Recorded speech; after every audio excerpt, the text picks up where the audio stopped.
Assalamualaikum warahmatullahi wabarakatuh. Bersama saya Pak Ne Afi di channel Pak Ne Afi Channel yang bisa diakses teman-teman melalui YouTube maupun Facebook. Nah, kali ini saya akan memperkenalkan beberapa alat ataupun tool yang sering saya gunakan dalam pengerjaan kayu. Biasa saya menggunakan alat-alat ini untuk mengerjakan kayu, baik itu pembuatan meja ataupun pembuatan kerajinan tangan. Nah, hobi ini ataupun kegiatan ini baru beberapa waktu saya tekuni, belum lama, sekitaran 4 bulanan. Ya lumayan lah untuk mengisi waktu luang daripada bengong, daripada kita tiduran, daripada waktu kita terbuang sia-sia. Nah, di sini saya akan memperkenalkan alat-alat yang biasa saya gunakan dalam pekerjaan hobi kayu. Nah, yang pertama adalah gergaji. Ini adalah gergaji kayu ya, ini ya, gergaji kayu atau gergaji Jepang. Modelnya seperti ini, beda dengan gergaji yang umum atau yang biasa dipakai tukang-tukang. Nah, kalau ini kan yang biasa dipakai tukang-tukang kayu pada umumnya. Namun kalau pakai ini saya susah untuk lurus motongnya, mungkin karena belum terbiasa, mungkin juga karena masih pemula ya. Menurut saya juga ini kurang tajam atau karena belum biasa. Beda sama ini, kalau menggunakan gergaji ini tuh motongnya bisa lurus, mungkin karena blade-nya ini lebih lebar, jadi bisa buat bisa buat patokan ataupun nggak melewat-melewat lah bahasanya. Kalau saya merekomendasikan daripada beli gergaji ini, mending beli gergaji ini, beli gergaji Jepang yang namanya ya Ryoba. Tahu Ryoba itu merek atau jenis, tapi yang jelas gergaji seperti ini di Tokopedia harganya lumayan murah, cuma 170.000, namun hasil potongannya rapi, bagus, dan lurus menurut saya. Nah, di sini ada dua muka ya, ataupun dua bagian. Yang pertama itu geriginya ini lebar, ini untuk membelah. Ya, untuk membelah. Kalau yang kecil-kecil ini, geriginya kecil-kecil ini untuk memotong. Nah, kalau ini tuh ya lumayan tajam, tapi saya belum bisa bagus menggunakannya, hasil potongannya belum bisa lurus. Kalau ini lumayan lurus hasil potongannya. Nah, kemudian alat yang sering saya gunakan juga tak kalah pentingnya, ini adalah bor. Bor ini selalu terpakai, selalu dibutuhkan saat pengerjaan hobi kayu. Karena dalam join atau dalam sambungannya itu saya jarang menggunakan paku, lebih sering menggunakan lem dan sekop. Tentunya membutuhkan bor. Bornya lumayan kuat, 13 mili ya ini ya. Cuknya 13 mili. Bukaannya 13 mili, bisa untuk mengebor beton juga.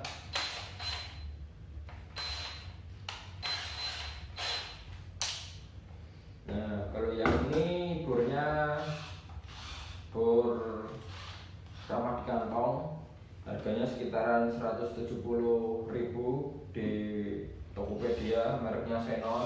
Ini lumayan untuk pengerjaan hobi kayu, udah cukup lah kalau sekedar hobi ya. Tapi kalau buat ngebor tembok belum recommended, ini belum ada hammer drillnya. Kemudian alat yang berikutnya adalah klem. Kenapa kita harus ada klem? Karena dalam penyambungan kayu itu butuh klem. Kalau nggak di klem itu biasanya permukaan antara kayu satu dan kayu yang berikutnya itu nggak pasti flat, pasti ada celah. Nah, dengan klem ini nanti hasilnya rapat, biar kalau di lem itu benar-benar kuat. Berikutnya adalah pahat. Ini saya beli beberapa waktu lalu lewat Tokopedia juga, mereknya Inco. Kalau dari kualitas tampilan itu kelihatan bagus ya, tapi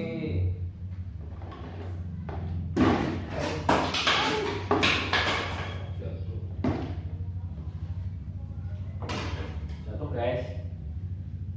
Tapi kalau dari kualitas bahan itu nggak tahu ini kenapa udah karatan. Katanya sih CRV tulisannya, tapi kok karatan. Harusnya kalau CRV itu nggak karatan. Apa ini abal-abal apa gimana? Nggak tahu lah ya. Tapi kalau dari Gagan itu udah enak, harganya sekitaran 170.000 belum ongkir ya. Ya kalau beli ya merek Stanley sekalian, harusnya biar apa namanya kuat, kualitasnya juga beda, harganya juga nggak terlampau jauh. Ini lumayan kecewa saya menggunakan bahan Inco, belum dipakai lama udah karatan, kurang recommended menurut saya, kurang recommended. Mendingan Stanley ataupun yang lainnya. Bukan bermaksud menjelekkan, tapi nyatanya ini karatan. Harusnya kan kalau CRV nggak karatan. Nah berikutnya lagi, nah ini siku, apa ya namanya ya, siku apa ya lupa. Pokoknya siku ini sangat bermanfaat dalam pengerjaan hobi kayu. Bisa kita setting, tentunya sangat mempermudah pekerjaan kita. Berikutnya juga ada siku juga yang seperti ini. Ini fungsinya ini buat nyiku, dan juga kalau kita mau motong biasanya kita pakai kayak gini ya, kita pegang pakai, misal kita pakai jigsaw. Sini bisa buat base atau bisa buat fence atau buat rel. Yang intinya agar potongannya ini lurus.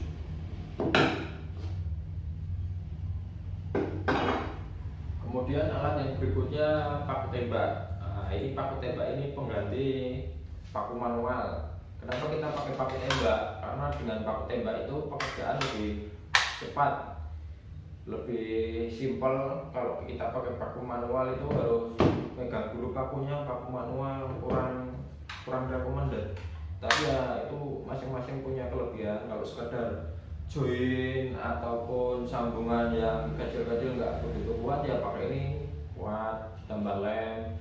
Tapi mungkin kalau pakai buat kayu-kayu keras ya harus pakai paku manual ataupun join yang lain. Kemudian nah ini adalah mesin circle saw. Mesin circle saw ini ibarat kata 70% itu saya pekerjaannya menggunakan mesin circle saw ini. Karena apa? Pengerjaan kayu itu tak terlepas dari potong dan nyambung. Nah tentunya banyak motongnya daripada nyambungnya. Nah motongnya ini kita pakai circle saw untuk yang mesin. Kalau yang manual ya kita pakai gergaji Jepang ini. Namun seringnya saya menggunakan circle saw. Nah ini dipasang di meja seperti ini contohnya.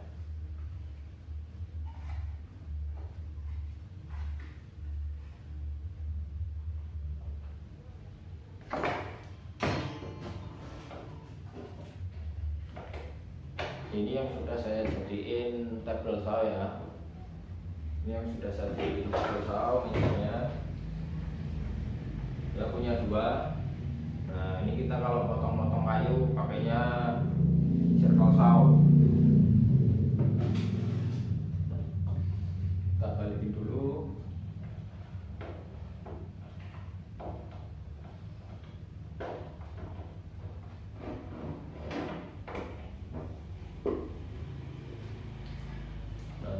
Kemudian alat berikutnya adalah trimmer.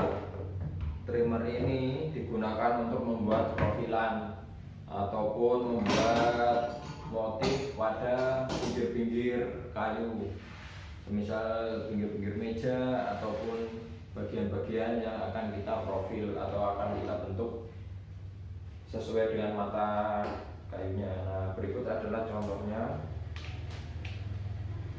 Contoh pengaplikasian trimmer di meja, lebih simpel. Nah, jadi hasilnya seperti ini. Ini dipakai di meja, jadi ntar kayunya kita gerakkan ke sini kan enak, nggak perlu megang-megang lagi tangannya, nggak perlu megang trimmer, cukup dipasang di table saw.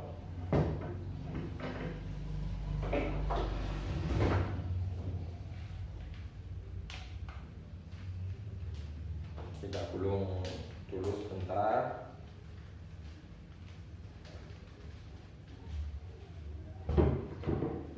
Nah, mungkin berikutnya yang tak kalah penting juga jigsaw. Ini untuk memotong, biasanya ini untuk membentuk pola, untuk pola yang besar, bukan dalam pola-pola detail. Pola-pola detail itu biasanya kita pakai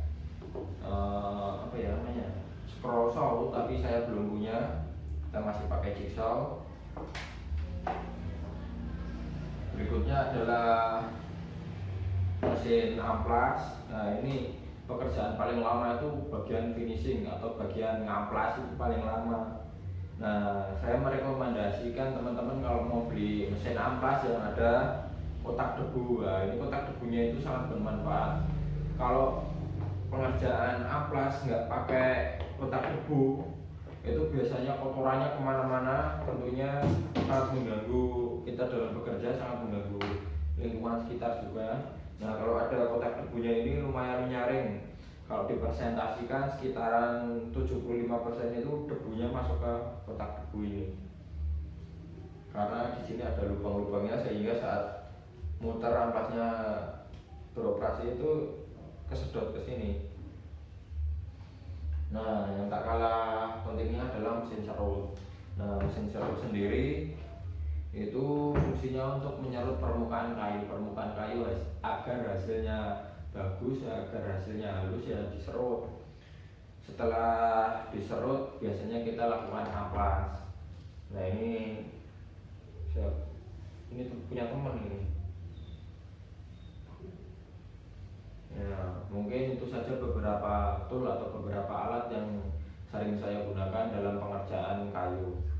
Mungkin kedepannya akan saya tambah lagi berupa scroll saw untuk pengerjaan yang detail, pengerjaan kerajinan tangan yang butuh pemotongan detail, itu biasanya menggunakan scroll saw.